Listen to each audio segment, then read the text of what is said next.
शांति।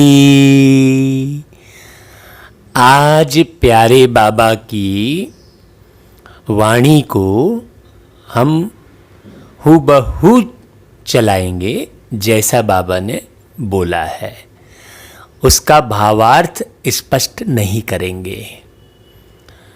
आज की वाणी के भावार्थ को आप सुनने वाले स्पष्ट करें और ऑडियो या वीडियो बनाकर भेज सकते हैं, नहीं तो कुछ कमेंट में भी लिख सकते हैं। यूट्यूब पर कमेंट करने की भी व्यवस्था है, तो हमें मालूम पड़ेगा कि संगठन में किस प्रकार से लोग चल रहे हैं।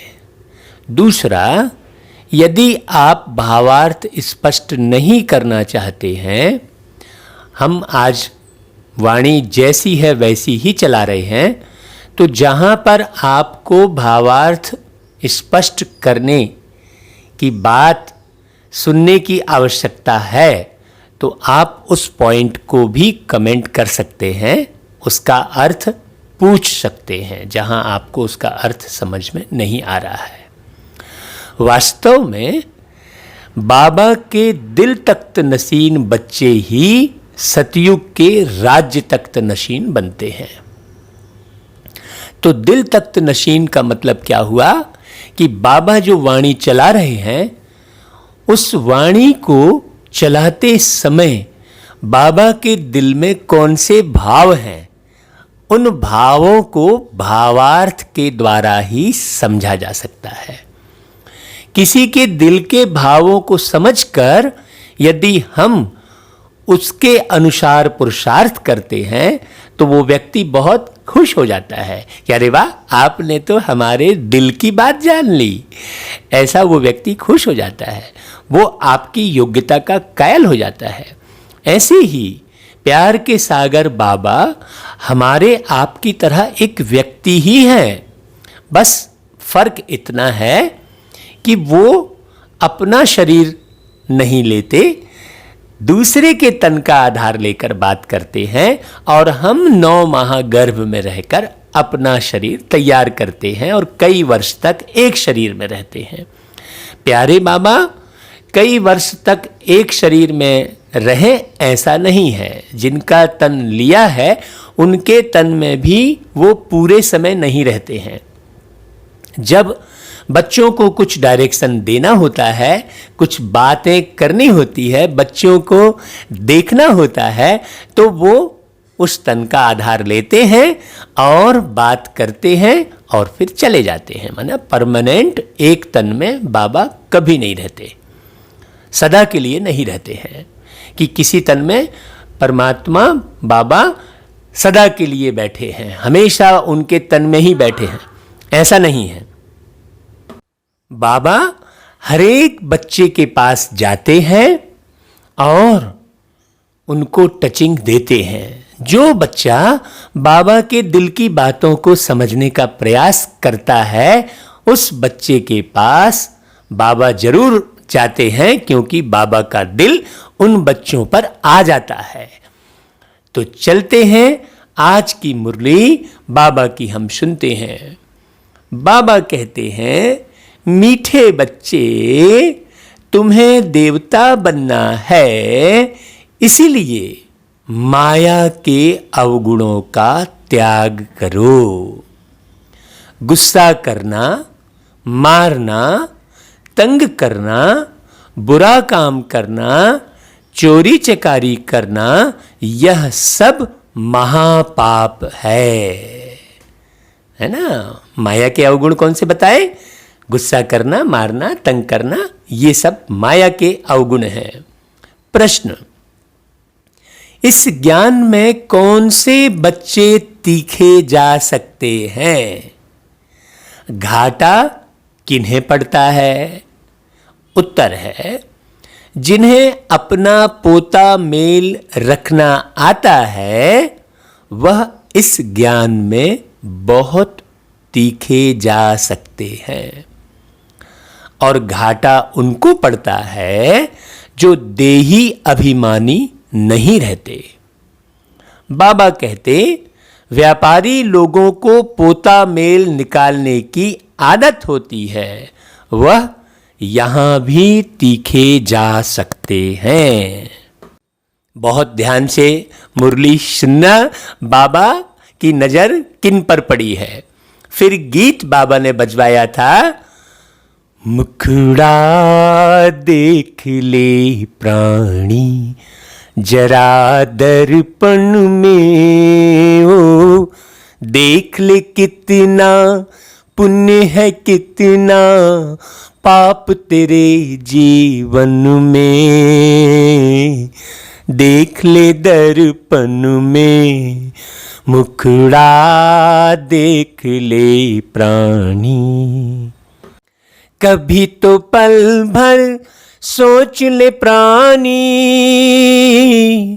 क्या है तेरी कर्म कहानी। भाई, कभी पल भर सोचो कि तुमने अभी तक जो कर्म किए हैं उसकी कौन सी कहानी है। ये जो आपकी जीवन कहानी बनती है वो कर्मों के आधार पर ही बनती है। चाहे आपके जीवन में सुख आ रहे हैं, दुख आ रहे हैं, कोई धोखा दे रहा है, कोई परिस्थिति खराब आ रही है, वो सब आपके कर्मों की ही कहानी है।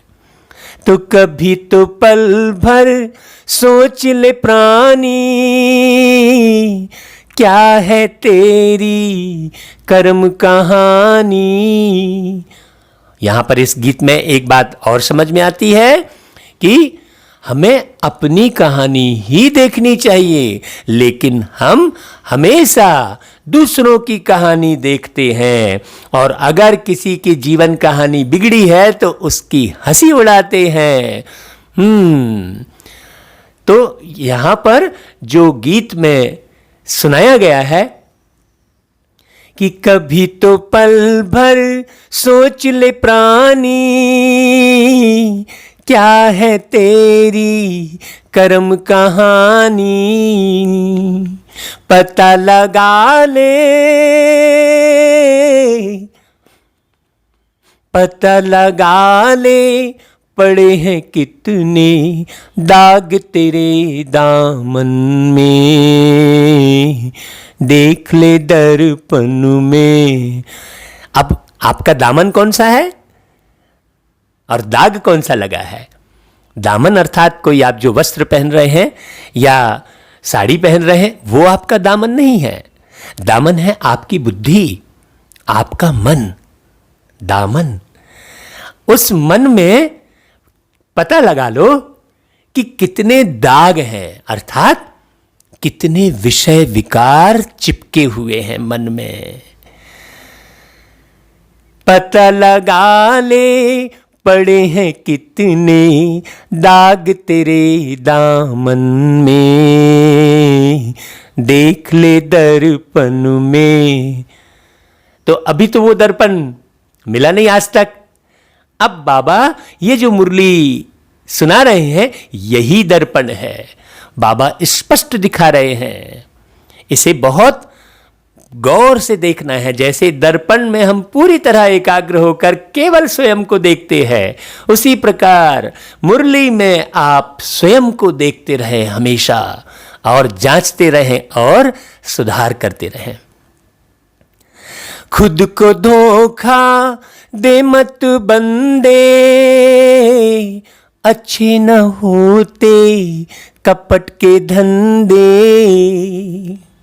अब देखिए यहां पर एक चौपाई याद आती है कि मोह कपट छल छिद्र न भावा। यहां पर एक रामायण में एक चौपाई थी, केवल हम उसी लाइन को बता रहे हैं।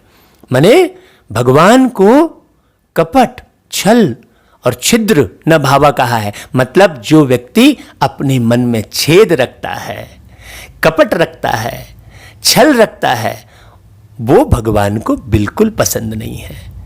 तो खुद को धोखा दे मत बंदे, अच्छे न होते कपट के धंधे। अब अगली लाइन में बहुत सुंदर बात बताई है कि सदा न चलता सदा न चलता किसी का नाटक दुनिया के आंगन में। मतलब यहाँ पर चाहे कोई कितना भी बड़ा बदमाश हो, गुंडा हो, चाहे कितना भी श्रेष्ठ महात्मा हो, किसी का यहाँ पर इस आंगन में, दुनिया के इस आंगन में किसी का नाटक सदा नहीं चलता। बाबा ने यही बात बताई कि सब अपना अपना पार्ट बजाते हैं, डायलॉग बोलते हैं और चले जाते हैं, कर्म करते हैं और चले जाते हैं। बस इतनी सी बात है कि जो कर्म करते हैं और चले जाते हैं, वो कर्म का फल उस आत्मा को मिलता ही है। अच्छे कर्म का अच्छा फल, बुरे कर्म का बुरा फल। सदा न चलता किसी का नाटक दुनिया के आंगन में। चले जाते हैं तो शरीर सहित जाते हैं क्या कोई? चले जाते हैं तो कौन चले जाते हैं? वो आत्मा चली जाती है। आत्मा के अस्तित्व को जो व्यक्ति नकारता है, परमात्मा के अस्तित्व को जो व्यक्ति नकारता है, वास्तव में वही रावण है। रावण कौन है इस दुनिया में? रावण वास्तव में आत्मा और परमात्मा के अस्तित्व को नकारने वाले ही रावण है। जबकि ये बिल्कुल सिद्ध है कि परमात्मा सबका मालिक एक है और आत्माएं अनेक हैं। वही इस धरती पर आकर पुण्य और पाप कर्म करती हैं और पुण्य और पाप कर्म के अनुसार फिर जन्म लेकर शरीर के माध्यम से कष्ट पाती हैं। नहीं तो वही वस्तु, वही चीज किसी को बहुत अच्छी लाभकारी होती है और वही वस्तु किसी को नुकसान कर देती है। तो उसके कर्म होते हैं पीछे, उसका जो कारण है वो कर्म है। तो चले, बाबा आज कितना प्यारी मुरली चला रहे हैं, सुनते हैं। ओम शांति। बाबा ने कहा, रूहानी पाठधारी बच्चों प्रति बाप समझाते हैं, क्योंकि रूह ही पार्ट बजा रही है बेहद के नाटक में। है तो मनुष्यों का ना। बच्चे इस समय पुरुषार्थ कर रहे हैं, भल वेद शास्त्र पढ़ते हैं, शिव की पूजा करते हैं, परंतु बाप कहते हैं इनसे कोई मेरे को प्राप्त नहीं कर सकते, क्योंकि भक्ति है ही उतरती कला। रामायण में भी ये लिखा है कि मैं भक्ति, पूजा, तीर्थाटन, आरती, योग तपस्या से नहीं मिलता, उपवास से नहीं मिलता। वही बात बाबा साकार तन में प्रवेश करके बोल रहे हैं। ये बहुत गहन गंभीर समझने की जरूरत है। बाबा कहते हैं ज्ञान से सद्गति होती है तो जरूर कोई से उतरते भी होंगे। यह एक खेल है जिसको कोई भी जानते नहीं। शिवलिंग को जब पूजते हैं तो उनको ब्रह्म नहीं कहेंगे, जबकि लोग कह देते हैं अहम ब्रह्मास्मि। तो भाई शिव की पूजा कर रहे हैं तो अहम ब्रह्मास्मि कैसे हो गए? तब कौन है जिसको पूजते हैं? उनको भी ईश्वर समझ पूजा करते हैं। तुम जब पहले पहले भक्ति शुरू करते हो तो शिवलिंग हीरे का बनाते हो। अभी तो तुम गरीब बन गए हैं तो पत्थर का बनाते हैं। हीरे का लिंग उस समय 4-5 हजार का होगा। इस समय तो उनका दाम 5-7 लाख होगा। जब बाबा ने मुरली चलाई थी तब 5-7 लाख था, अब तो और भी बढ़ गया होगा। ऐसे हीरे अभी मुश्किल निकलते हैं। देखिए बाबा ने कहां से कहां जोड़ा, विचार सागर मंथन करिएगा। पत्थर बुद्धि बन गए हैं तो पूजा भी पत्थर की करते हैं, ज्ञान बगैर। ज्ञान नहीं है इसीलिए पत्थर की पूजा करते हैं। जब ज्ञान है तो तुम पूजा नहीं करते हो, आप पूजनीय बनते हो। वास्तव में पूजनीय बनना सर्वश्रेष्ठ है। बाबा कहते हैं चैतन्य सम्मुख में है, उनको ही तुम याद करते हो। जानते हो याद से विकर्म विनाश होंगे। गीत में भी कहते हैं, हे बच्चों, प्राणी कहा जाता है आत्मा को। प्राण निकल गया फिर जैसे तो मुर्दा है। आत्मा निकल जाती है। आत्मा है अविनाशी। आत्मा जब शरीर में प्रवेश करती है तब चैतन्य है। तो बाप कहते हैं, हे आत्माएं, अपने अंदर जांच करो, कहां तक दैवी गुणों की धारणा हुई है। पूछते हैं बाबा, कोई विकार तो नहीं है? बारीकी से जांच करो, ऐसे ही उथाल मत खाओ। चोरी चकारी आदि का कोई आसुरी गुण तो नहीं है। नहीं तो व्यक्ति सोचता है कि मैं तो बहुत अच्छा हूं। हर एक व्यक्ति अपने को अच्छा ही समझता है। ठीक है, अच्छा समझना अच्छी बात है, लेकिन बारीकी से जांच करना चाहिए। आसुरी कर्तव्य करने से फिर गिर पड़ेंगे, इतना दर्जा नहीं पा सकेंगे। खराब आदत को मिटाना जरूर है। बाबा ने कहा कि देवता कभी कोई पर गुस्सा नहीं करते। और भाई, हम तो यहां पर देवता बनने की पढ़ाई पढ़ रहे हैं, ये कोई समझेगा इस बात को।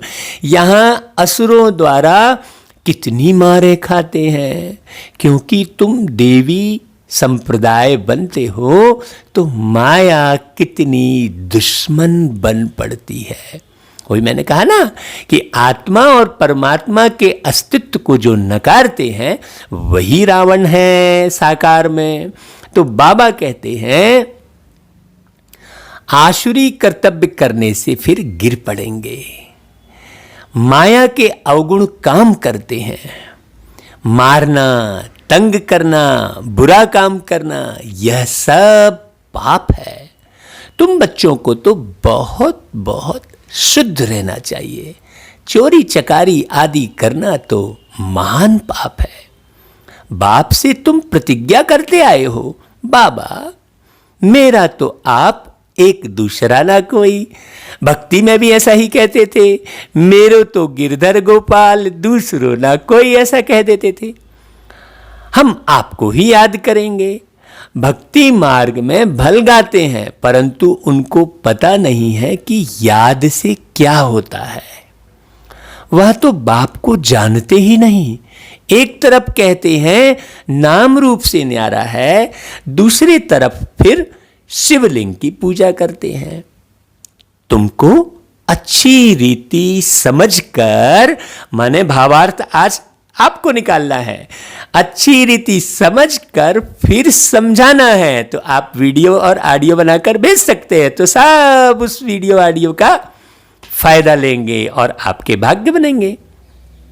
बाप कहते हैं, यह भी जज करो कि महान आत्मा किसको कहा जाए। देखिए, होमवर्क दे रहे हैं बाबा। श्री कृष्ण जो छोटा बच्चा स्वर्ग का प्रिंस है, वह महात्मा है या आजकल के कलियुगी मनुष्य है? जज करो। वह विकार से पैदा नहीं होता है ना, दिखाया है। वह है निर्विकारी दुनिया, यह है विकारी दुनिया। निर्विकारी को बहुत टाइटल दे सकते हैं, भाई विकारी को क्या टाइटल है? श्रेष्ठाचारी तो एक बाप ही बनाते हैं, बाकी तो सब इस दुनिया में भ्रष्टाचार हो गए हैं, भ्रष्टाचारी बन गए हैं, भ्रष्टाचार करते हैं।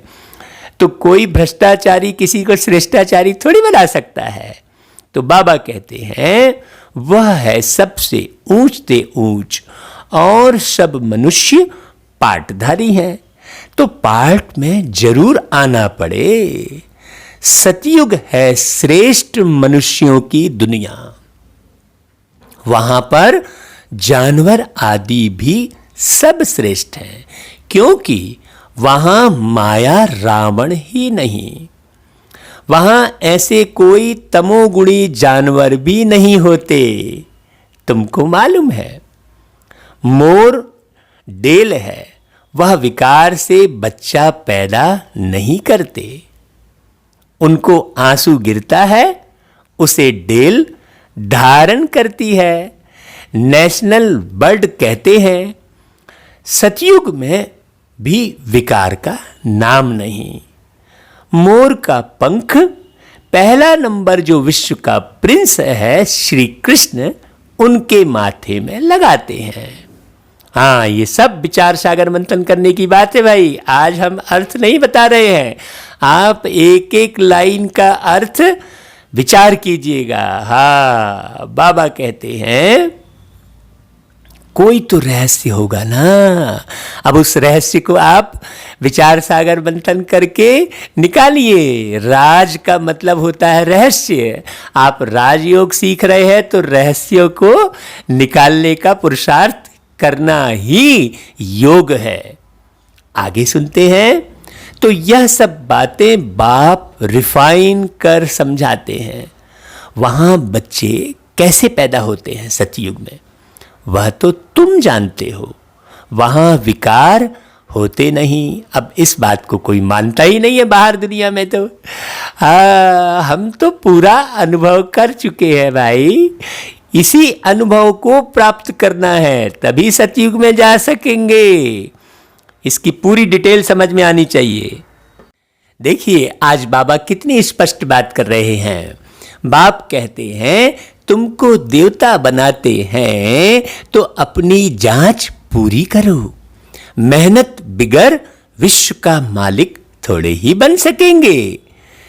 बाबा कहते कि जैसे तुम आत्मा बिंदी है, वैसे बाप भी बिंदी है। इसमें मूंझने की दरकार नहीं है। कोई कहते हैं हम देखें, बाप कहते हैं अरे भाई, देखने वालों की तो तुमने बहुत पूजा की, फायदा कुछ भी हुआ नहीं। अब यथार्थ रीति मैं तुमको समझाता हूं। देखो बाबा कैसे बोल रहे हैं, मेरे में सारा पार्ट भरा हुआ है। देखो कोई कह सकता है क्या ऐसा? मैं सुप्रीम सोल हूं ना, सुप्रीम फादर। ऐसा कोई बोल सकता है कि मैं सुप्रीम सोल हूं? ये बोलने से ही मालूम पड़ता है। कोई भी बच्चा अपने लौकिक बाप को ऐसे नहीं कहेंगे, एक को ही कहा जाता है। सन्यासियों को तो बच्चे हैं नहीं जो वो बाप कहें। देखो सीधी सी बात, कितनी प्यारी बात आज बाबा ने कह दी। यह तो सब आत्माओं का बाप है जो वर्षा देते हैं। हाँ, सब आत्माओं का बाप हूं, ऐसा किसी को कहने की हिम्मत नहीं होगी। ये तो विश्व अथॉरिटी सर्वशक्तिमान बाबा बोल रहे हैं। उन्हों का कोई गृहस्थ आश्रम तो ठहरा नहीं। हाँ, बाबा का तो कोई गृहस्थ आश्रम नहीं है। बाप बैठ समझाते हैं, बच्चे तुमने ही 84 जन्म पाए हैं। पहले पहले तुम सतो प्रधान थे, फिर नीचे उतरते आए। अभी कोई अपने को सुप्रीम थोड़े ही कहेंगे, केवल एक बाबा ही कह सकते हैं ना सुप्रीम। अभी तो नीच समझते हैं, कहते हैं भाई मुझ निर्गुण हारे में कोई गुण नहीं, ऐसा कहते हैं। बाप बार बार समझाते हैं मूल बात कि अपने अंदर देखो कि हमारे में कोई विकार तो नहीं है, क्योंकि विकार सूक्ष्म में रहता है। हम बाहर बाहर अपने को देखते हैं तो पता नहीं चलता। बाबा कहते हैं रात को रोज अपना पोता मेल निकालो। व्यापारी हमेशा पोता मेल निकालते हैं ना, तभी तो दिन दूना रात चौगुना बढ़ते जाते हैं। गवर्नमेंट सर्वेंट पोता मेल नहीं निकाल सकते, उनको तो मुकर्रर तनख्वाह मिलती है। इस ज्ञान मार्ग में भी व्यापारी तीखे जाते हैं, पढ़े लिखे ऑफिसर इतना नहीं जाते। व्यापार में तो आज 50 कमाया, कल 60 कमाएंगे। हाँ, और दूसरी बात बाबा ने कह दी, कभी घाटा भी हो जाएगा। गवर्नमेंट सर्वेंट की फिक्स पे होती है, इस कमाई में भी अगर देही अभिमानी नहीं होंगे तो घाटा पड़ जाएगा, चाहे वो व्यापारी हो या ऑफिसर्स,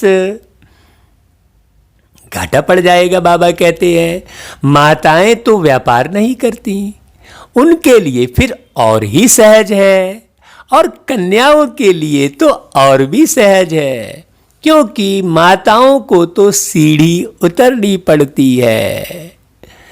बलिहारी उनकी जो इतनी मेहनत करती हैं। कन्याएं तो विकार में गई ही नहीं, तो छोड़े फिर क्या। देखिए माताओं की भी आज बाबा बहुत महिमा कर रहे हैं। पुरुषों को तो मेहनत लगती है, कुटुंब परिवार की संभाल करनी पड़ती है, सीढ़ी जो चढ़ी है वह सारी की सारी उतरनी पड़ती है। बाबा कहते घड़ी घड़ी माया थप्पड़ मार गिरा देती है। अभी तुम ब्रह्मा कुमार बने हो। कुमारियां पवित्र ही होती हैं। सबसे जास्ती होता है पति का प्रेम। तुम्हें तो पतियों के पति परमात्मा को याद करना है और सबको भूल जाना है। देखो बाबा ने गृहस्थ व्यवहार का उदाहरण देते हुए कहा था कि सबसे जास्ती प्रेम पति ही करता है, और पति कौन है? परमात्मा। माँ बाप का बच्चों में मोह होता है। बच्चे तो है ही अनजान। शादी के बाद मोह शुरू होता है। पहले स्त्री प्यारी लगती, फिर विकारों में ढकेलने की सीढ़ी शुरू कर देते हैं। कुमारी निर्विकारी है तो पूजी जाती। अभी तुम्हारा नाम है ब्रह्मा कुमार। तुम महिमा लायक बन, फिर पूजा लायक बनते हो। बाप ही तुम्हारा टीचर भी है, तो तुम बच्चों को नशा रहना चाहिए। अरे वाह, हम परमात्मा के स्टूडेंट हैं, ऐसा नशा रहना चाहिए। बाबा कहते हैं कि भगवान हैं तो जरूर भगवान भगवती ही बनाएंगे। देवी देवताओं को भी भगवान भगवती कहते हैं ना। सिर्फ समझाया जाता है कि भगवान एक है, बाकी सब हैं भाई भाई, दूसरा कोई कनेक्शन नहीं। अब एक एक बात का अर्थ आप भी स्पष्ट करना भाई, हर एक लाइन में अर्थ है। बाबा कहते हैं प्रजापिता ब्रह्मा से रचना होती है, फिर वृद्धि होती है। आत्माओं की वृद्धि नहीं कहेंगे, वृद्धि मनुष्यों की होती है। आत्माओं का तो लिमिट नंबर है, जितनी आत्मा है उतनी ही रहेंगी। बहुत आते रहते हैं, जब तक वहां है आते रहेंगे और यह झाड़ बढ़ता रहेगा, ऐसे नहीं कि सूख जाएगा। बाबा कहते हैं इनकी भेंट बनेन ट्री से की जाती है, बरगद के पेड़ से।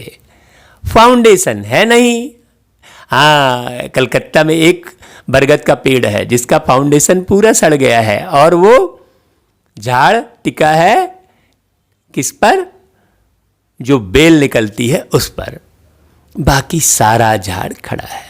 तुम्हारा भी ऐसे है, फाउंडेशन है नहीं। अब इन सब की बातों को बहुत अच्छे से अर्थ स्पष्ट करना है भैया। कुछ न कुछ निशानी है। अभी तक भी मंदिर बनाते रहते हैं।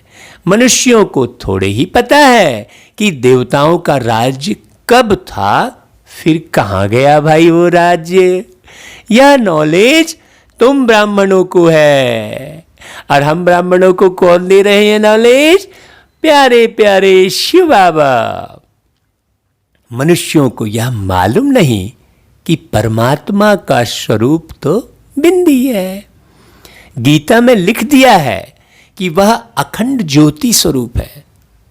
बाबा कहते आगे बहुतों को साक्षात्कार होता था भावना के अनुसार, बहुत लाल लाल हो जाते थे, बस हम नहीं सहन कर सकते। अब वह तो साक्षात्कार था। बाप कहते हैं साक्षात्कार से कोई कल्याण नहीं। अब यहां भी अर्थ स्पष्ट करना है भाई, साक्षात्कार से कोई कल्याण नहीं। हाँ, यहाँ तो मुख्य है याद की यात्रा। जैसे पारा खिसक जाता है ना, तो बाबा कहते हैं याद भी घड़ी घड़ी खिसक जाती है। अभी देखो, सुनते हुए भी आपको किसकी याद आ गई बीच में? ये जो मुरली चल रही है, आज तो हम भावार्थ नहीं बता रहे हैं, आज सीधी सीधी मुरली चला रहे हैं। तो इस बीच आपको किसकी याद आ गई? कौन सा काम याद आ गया? ये बारीक बात है, याद भी घड़ी घड़ी खिसक जाती है। कितना चाहते हैं कि बाप को याद करें, फिर और ख्याल आ जाते हैं। इसमें ही तुम्हारी रेस है। ऐसे नहीं कि फट से पाप मिट जाएंगे। जन्म जन्मांतर के किए हुए आत्मा के द्वारा जो पाप है, वो कैसे फट से मिटेंगे भाई? बाबा कहता है समय लगता है। कर्मातीत अवस्था हो जाए तो फिर यह शरीर ही न रहे, परंतु अभी कोई कर्मातीत अवस्था को नहीं पा सकते हैं। फिर उनको तो सतयुगी शरीर चाहिए ना भाई, अगर कर्मातीत अवस्था हो गई तो। अब कर्मातीत अवस्था के बारे में पहले की मुरलियों में इसका अर्थ बताया है, आप उसे ही सुनकर लिख कर भेजना, कमेंट्स करना भैया यूट्यूब पर। बाबा कहते हैं अपने को देखते रहो। और हाँ, यूट्यूब पर आप जरूर सब्सक्राइब कर लेना।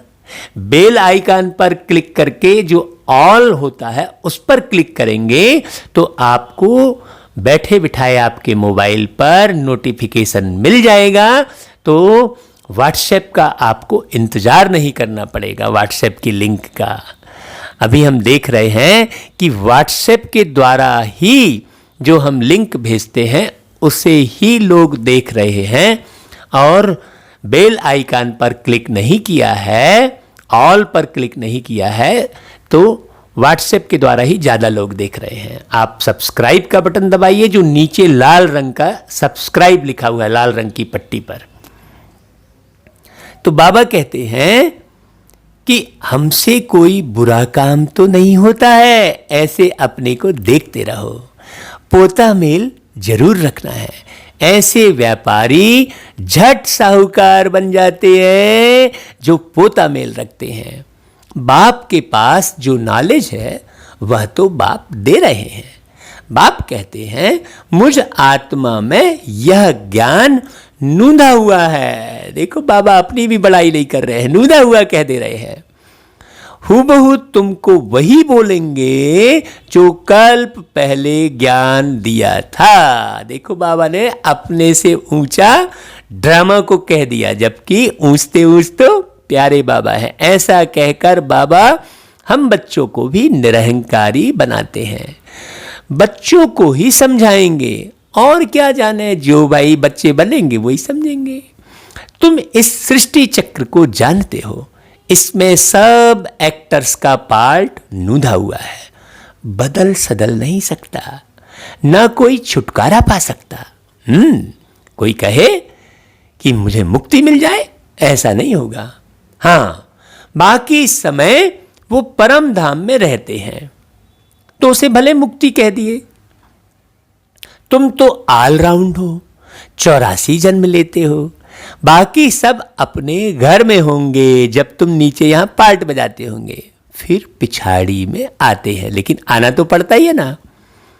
मोक्ष चाहने वाले यहां नहीं आएंगे, वो देवी देवता बनने वाले मार्ग पर नहीं चलेंगे, वह फिर पिछाड़ी में चले आएंगे। जिनको देवता बनना है वही आएंगे, और जो वही कलयुग में फिर से मनुष्य बनेंगे वो तो वहां परम धाम में जाकर लटके रहेंगे। तो बाबा कहते हैं वो ज्ञान कभी नहीं सुनेंगे, वो मच्छरों सदृश आए और गए। हाँ, देखिए इसका अर्थ बताइएगा उदाहरण सहित।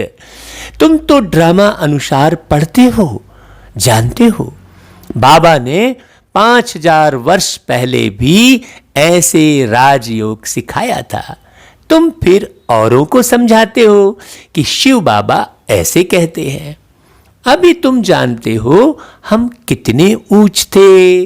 भाई औरों को भी ये मुरली भेजोगे तो वही बात हो जाएगी, आपके द्वारा बहुत श्रेष्ठ कर्म कहलाएंगे, भाग्य बनेगा आपका। तो ज़्यादा से ज़्यादा लोगों को ये मुरली भेजना है। अब कितने नीच बने हैं बाबा कहते हैं, फिर बाप ऊंच बनाते हैं। तो ऐसे पुरुषार्थ करना चाहिए ना। यहां तुम आते हो रिफ्रेश होने, इसका नाम ही पड़ा है मधुबन। हाँ, बहुत अच्छे से अर्थ समझना, इसका नाम ही पड़ा है मधुबन। तुम्हारे कलकत्ता व बॉम्बे में थोड़े ही मुरली चलाते हैं, मधुबन में ही मुरली बाजे। मधुबन में राधिका नाचे रे, गिरधर की मुरलिया बाजे रे, ऐसा गीत भी बना है। बाबा कहते हैं मुरली सुनने के लिए बाप के पास आना होगा रिफ्रेश होने। नई नई पॉइंट्स निकलती रहती है, सम्मुख सुनने में तो फील करते हो, बहुत फर्क रहता है। भाई मैं आपके सामने में बैठकर बात करूं और दूर से आप सुनते रहें, दोनों में अंतर है ना। बाबा कहते हैं अगर मान लीजिए सामने मिलने में आनंद कई गुना नहीं होता तो लोग फिर मिलते जुलते ही क्यों भाई, फिर तो ऐसे ही बात कर लेते दूर दूर से। लेकिन सम्मुख मिलने में ही आनंद है, बहुत फर्क रहता है। आगे चल बहुत पार्ट देखने हैं, बाबा पहले पहले सब सुना दे तो फिर टेस्ट निकल जाए। हाँ भाई, बच्चे भी तो विचार मंथन करे ना, पहले पहले सब बाबा ही सब कुछ बता दे तो फिर टेस्ट तो निकल जाए ना।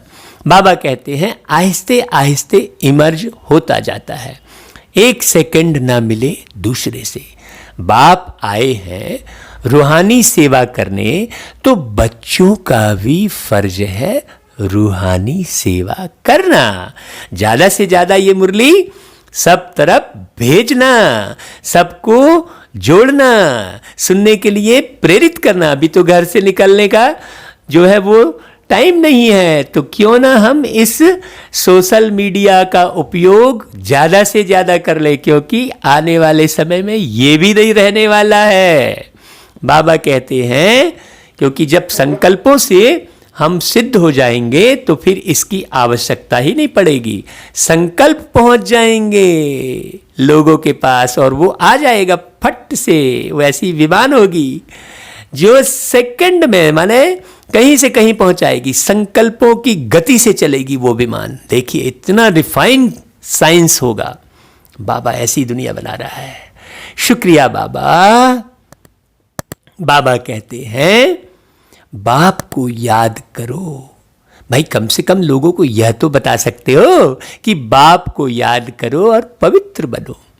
बाबा कहते हैं पवित्रता में ही फेल होते हैं क्योंकि याद नहीं करते हैं। पवित्रता में फेल क्यों होते हैं? क्योंकि याद नहीं करते हैं। बाबा कहते हैं तुम बच्चों को बहुत खुशी होनी चाहिए, हम बेहद के बाप के सम्मुख बैठे हैं। भाई ये मुरली किसकी चल रही है? बाप की मुरली है। हम तो माइक हैं, आवाज आपकी तरफ भेज रहे हैं। जैसे ये माइक रिकॉर्ड कर रहा है इसमें, वैसे ही हम तो माइक के समान है। भाई मुरली तो बाबा की चल रही है। बाबा कहते हैं ऐसे बेहद के बाप के सम्मुख जो तुम बैठे हो, जिसको कोई भी नहीं जानते हैं, ज्ञान का सागर वह शिव बाबा ही है। देहधारी से बुद्धि योग निकाल देना चाहिए। शिव बाबा का यह रथ है, इनका रिगार्ड नहीं रखेंगे तो धर्मराज द्वारा बहुत डंडे खाने पड़ेंगे। भाई जिसके मुख से बोल रहे हैं उनका भी तो रिगार्ड रखना पड़े ना। भाई आप जैसे मोबाइल के द्वारा बात करते हो तो मोबाइल को कितने संभाल के रखते हो, ऐसा ही बात है। बाबा कहते हैं बड़ों का रिगार्ड तो रखना है ना। आदि देव का कितना रिगार्ड रखते हैं, जड़ चित्र का इतना रिगार्ड है तो चैतन्य का कितना रखना चाहिए भाई? अच्छा बाबा, बाबा कहते मीठे मीठे सिकिलधे बच्चों प्रति मात पिता बाप दादा का याद प्यार और गुड मॉर्निंग। रूहानी बाप की रूहानी बच्चों को नमस्ते। धारणा के लिए मुख्य सार, अंदर में अपनी जांच कर दैवी गुण धारण करने हैं। खराब आदतों को निकालना है। प्रतिज्ञा करनी है, बाबा हम कभी भी बुरा काम नहीं करेंगे। दूसरा, कर्मातीत अवस्था को प्राप्त करने के लिए याद की रेस करनी है। रूहानी सेवा में तत्पर रहना है। बड़ों का रिगार्ड रखना है। बड़े कौन? अगर आपका बच्चा आपसे ज़्यादा ज्ञान जानता है तो वो आपसे बड़ा कहलाएगा। बहुत गहरी समझने की बात है, आप भी इसका मंथन करना। अच्छा भाई, वरदान, सर्व खजानों को स्व के प्रति और औरों के प्रति यूज करने वाले अखंड महादानी भव। जैसे बाप का भंडारा सदा चलता रहता है, रोज देते हैं, ऐसे आपका भी अखंड लंगर चलता रहे। अब इस वरदान का भावार्थ बहुत अच्छे से आप लोग स्पष्ट करना। क्यों अखंड भंडारा चलता रहे भाई? क्योंकि आपके पास ज्ञान का, शक्तियों का, खुशियों का भरपूर भंडारा है। इसे साथ में रखने व यूज करने में कोई भी खतरा नहीं है। यह भंडारा खुला होगा तो चोर नहीं आएगा। हाँ, बंद रखेंगे तो चोर आ जाएंगे।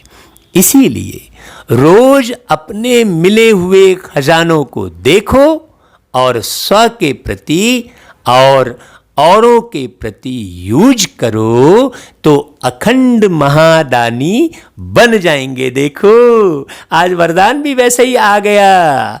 हाँ भाई, अब विचार सागर मंथन करना है। आज हमने एक एक शब्द के भावार्थ को नहीं बताया। आप उसमें अपना मनन चिंतन करके अपनी बुद्धि लगाकर आप भावार्थ लिखकर भेजें, ऑडियो बनाकर भेजें या वीडियो बनाकर भेजें, जैसा भी कर सकते हैं। और जहां अर्थ नहीं समझ में आ रहा है वहां आप पूछ लें कि भाई इस बात का अर्थ बताइए, तो कमेंट पढ़ के हम दूसरे दिन की मुरली में उसका अर्थ आपको बताएंगे बाबा से पूछकर, क्योंकि भाई हमको तो बताने वाला बाबा है। अमृत पेले उठ के बाबा की मुरली पूछते हैं कि बाबा इसका अर्थ क्या है भाई? ट्यूशन करते हैं तो बाबा फिर हमें बताते हैं, वही हम आपको ट्रांसफर कर देते हैं भाई। अच्छा भाई, स्लोगन सुनते हैं। देखिए, स्लोगन भी वैसा ही आया। वाह वाह, कमाल है भाई बाबा की। बाबा कहते हैं, सुने हुए को मनन करो, मनन करने से ही शक्तिशाली बनेंगे। देखो, बाबा का डायरेक्शन पहले ही मिल गया कि भाई आज तुमको भावार्थ स्पष्ट करने वाली मुरली नहीं चलानी है, आज बच्चों को ये होमवर्क देना है। ऐसा बाबा ने कल ही टच कर दिया था। अच्छा भाई, ओम शांति। अब हम आपके भावार्थ का इंतजार करेंगे, आपके कमेंट्स का इंतजार करेंगे। अच्छा भाई, कल फिर मिलेंगे भावार्थ सहित मुरली के साथ। ओम शांति।